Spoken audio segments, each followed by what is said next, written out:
السلام عليكم، معاك احمد بدرو. النهارده ان شاء الله هنشرح ازاي نخلي الشخصيه اقوى، بحيث ان انت تكون رانك كويس في السيخمت وفي الجلد. بص، حتى الاكونت بتاعك يبقى الدمج بتاعه جامد عموما والدنيا تبقى تمام. الفيديو ده يعني لحد ما للناس الشحينه، تمام؟ يعني الناس اللي بتشحن بشوف معاهم مثلا كميات سلك كويسه جدا ومعاهم كميات جواهر، بس هو مبيعرفش يستفاد بيها ازاي يقوي الشخصيه ويخليها اقوى حاجه. تمام؟ طبعا انت اهم حاجه تقوي السلاح، فانت ازاي تستفيد بالسلك اللي معاك عشان خاطر ان انت ايه قوي السلاح بتاعك. تمام؟ عشان اقوي السلاح بتاعي ابتدي ان انا ايه اجيب مثلا، انا النهارده دلوقتي اخر ليفل 40، فمحتاج سلاح اولا 38. انا مثلا معايا 32 ما ينفعش، هدور في الماركت على سلاح 38. اخش على الماركت، افتح هنا اهو كده واخش على الماركت. بعد ما اخش على الماركت هجيب الويبون، انا مثلا ويزرد اهو، اختار الويبون ديجري 5 ويزرد.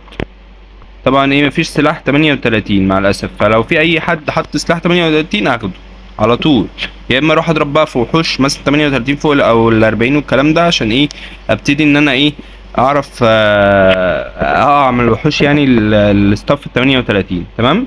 بعد ما اجيب الستاف 38 هاخده وابتدي اعمل له بلس. تمام؟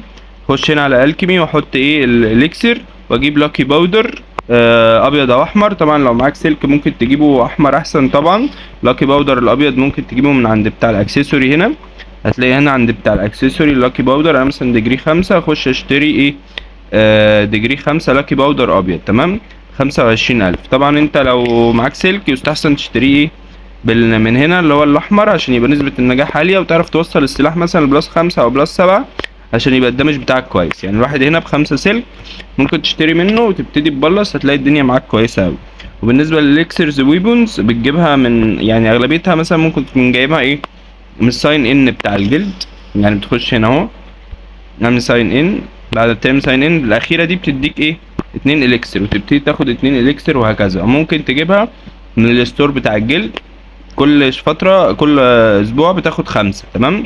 تبتدي تاخد 5 مع الحاجات التانية، بتلاقي ايه الدنيا ظبطت معاك وانت عارف تبلص، ويبقى معاك مثلا سلاح بلس 7 ليفل 38، هتلاقي الدنيا معاك ايه زي الفل. ما لقيتش بقى اليكسيرز وخلصت ومش عارف تجيب البلس، ممكن برضو من الماركت نخش هنا على الالكيمي، نبتدي ان احنا نسرش على الاليكسير ونشتري اليكسيرز ويبونز من الناس. تمام؟ دي اهم حاجه، ان السلاح بتاعك يكون مثلا ايه مش 32 يبقى 38 بلس 5 او 7. سهل قوي تعملها لو معاك شويه سلك عايز تظبط الدمج بتاع الاكونت. تاني حاجه الديفل. تمام؟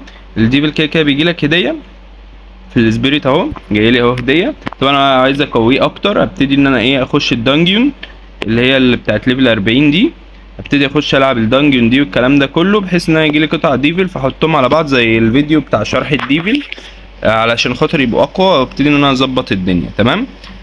طبعا الدنجن دي بتتدخل من هنا كده، سوري مش من هنا، بندوس فوق هنا كده دخلك الجلد شوب، تشتري القطعه اللي هي بتدخلك الدنجن اللي هي الحجر الاصفر ده، وتبتدي ان هي تبقى معاك هنا وتقدر تخش الدنجن وتلم احجار الديف.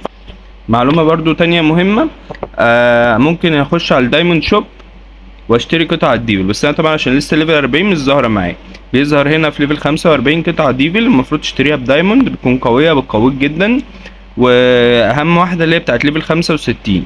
فانت طبعا محتاج ان انت تكون معاه بتشحن دايموند عشان خاطر تجيب قطع الديفل، عشان مهما دخلت الدنجون مش هتعرف تجيب زي اللي بيبقوا موجودين في دايموند بالدايموند بالظبط. تمام؟ طبعا لو اي حد عطلان في سكيل بوينت ممكن يشتري الباقه دي ليك 5، تشتري ال 2500 سكيل بوينت، تشتري الخمسه بتلاقي السكيل بوينت ظبط معاك قوي لو انت ايه السكيلات واقعه منك او الكلام ده كله. ده بالنسبه للديفل. ايه تاني عندنا الكاستم. الكاستم ده بتبتدي ان انت تحاول تشتري حتت ستار من اي لبس، اذا كان ده او ده او ده او ده، تشتري ستار وتبتدي ان انت ايه تشتري الستار من ماركت، او لو حظك بقى وقعلك بس ده صعب طبعا، ونبتدي نحطهم هنا بحيث ان انت تحاول تاخد الاستيت ده. الاستيت ده طبعا بيعلي معاك الشخصيه كويس قوي. تمام؟ وتجيب الافاتار بقى، يعني برضو لو لابس افاتار هتلاقي الدنيا فارقه معاك قوي. يعني انا لابس افاتار، بس المشكله ان الافاتار اللي انا لابسه ده مش بيرمننت، يعني مش دايم. تمام؟ فهو مش دايم، فانا لو حاولت ان انا هنا اعلي البلاس بتاعه مش هعرف، لازم الافاتار يبقى دايم عشان خاطر اعرف اعلي البلاس. طب انا اجيب افاتار دايم منين؟ اخش هنا اهو، اخش على الباتل باس. الباتل باس لما بخش هنا بيبقى عندك دايما افاتار تايم اللي هو في الاخر ده. تمام؟ فانا ايه ابتدي ان انا ادوس كده، وايه لو معايا اشحن 500 جوهره وادوس على ال 500 جوهره، اقوم ايه فاتح الباتل باس. فتحت الباتل باس هجيب ليفل 1 2 3 4 5 على حسب ما انا بخلص المشانات دي. تمام، خلصت بقى انا المشانات دي والدنيا تمام. هتبتدي ان انت تعلى في الليفل لحد ما في ليفل الاخير اللي هو ليفل 15 تاخد الافاتار الدايم. تمام، كده كده الباتل باس بتتغير كل 30 يوم، بيبقى مكتوب تحت اهو هنا فاضل لها قد ايه وتتغير عشان تلحق ايه تلم الحاجات.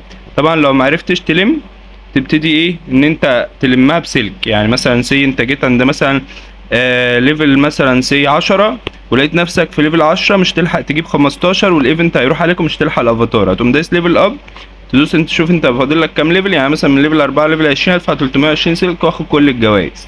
فلو كده دوس تمام. بس طبعا هاخد كل الجوائز انا الفري عشان مش مشترك في الباتل باس. لو انت مشترك في الباتل باس تاخد كل الجوائز فوق وتحت. طبعا الباتل باس مهمه جدا، تديك افاتار دايم والكلام دوت، تديك شويه اليكسيرز وحاجات كويسه برضو.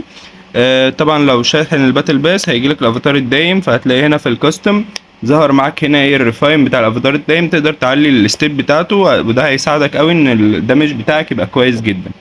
تمام.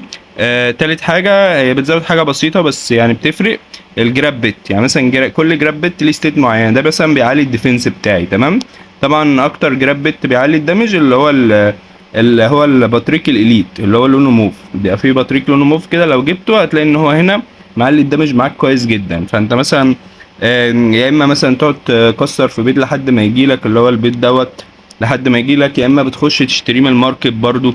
يعني انا بس بفهمك يعني ان السلك ممكن يوديك في حتة تانية خالص لو انت بتستغله صح. يعني انا في السلك اهو لو هدور اهو على الجراب بت، فين الجراب بت فين الجراب بت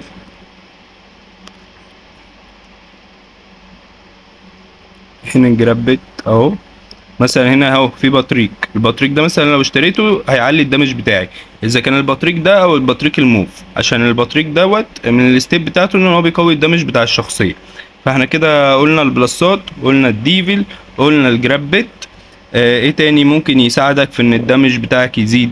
طبعا الجلد، طبعا كل ما الجلد تبقى اقوى كل ما هيبقى السكيلز دي اقوى. يعني هنا عندك السكيلز، طبعا الستيت دي كلها زايده في الشخصيه بتاعتي عشان انا يعني في الجلد عندي مزود الحاجات دي. طبعا لو الجلد ليفل اعلى هاخد ايه دامج اعلى واخد ماجيك اتاك اعلى والكلام ده كله هيظبط معايا.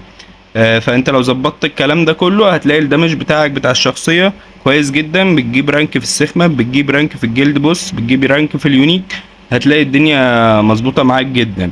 طبعا لما بتيجي تخش السخمت والجلد بوس واليونيك لو معاك سلك بزياده تخش طبعا تشتري سكرول دامج عشان خاطر الدمج بتاعك يبقى اعلى، وبتشتري سكرول اللي هي الانت عشان الانت بتاعك برضو يبقى اعلى فالدمج احسن، وبتشتري برضو سكرول زرك عشان تزرك اول ما تدخل الجلد بوس او السخمت.